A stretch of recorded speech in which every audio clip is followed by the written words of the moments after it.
Hi everyone, it's Dean from Gallagher Domanski. Today I wanted to talk to you about the EB-2 NIW for entrepreneurs and just give you a couple of tips. So, first of all, when you fill out your I-140 form, you need to put in a SOC code, which is the occupation code. And there is no code for entrepreneur. So that's a little too general. So you need either something, I might do general and operations manager because most entrepreneurs are running their business. Or you can do something like if you have a business, I don't know, and you're a chemist, then you can say you're a chemist who is an entrepreneur, or a data scientist who owns and operates a business related to data science.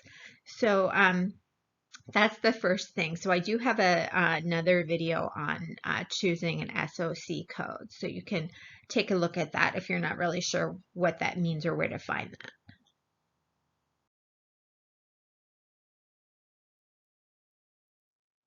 Okay, so then the second tip is USCIS states on their website that they recognize that entrepreneurs may not have the typical EB-2 NIW type of evidence. However, you still need to meet the criteria of the EB-2 before you can go on to get the national interest waiver, because a job offer wouldn't be practical for you because you're an entrepreneur. So you see there, you still need your degree, certifications, like licenses, letters of experience, awards, maybe published materials about you. So a lot of the things that for a non-entrepreneur, they might be presenting those things as well. But in addition, you can show that you own the business. So on your Secretary of State website, you can get the evidence of ownership, any money that was invested, participation in an incubator or accelerator. You can put your business plan. So like if you're on an E1 or E2, you might already have some of that stuff that you can include.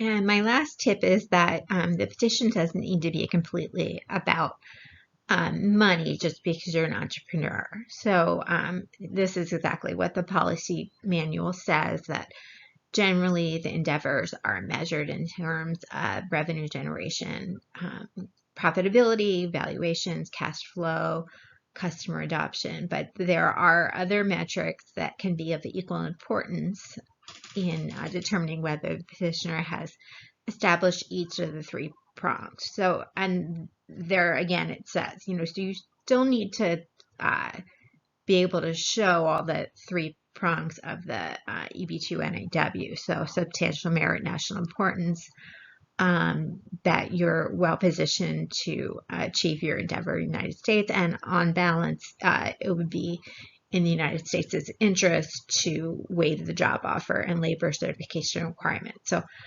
just because you're an entrepreneur doesn't mean that those things are not still required, but there may be evidence, especially regarding well positioned, that you would have that's different from another applicant who's not an entrepreneur.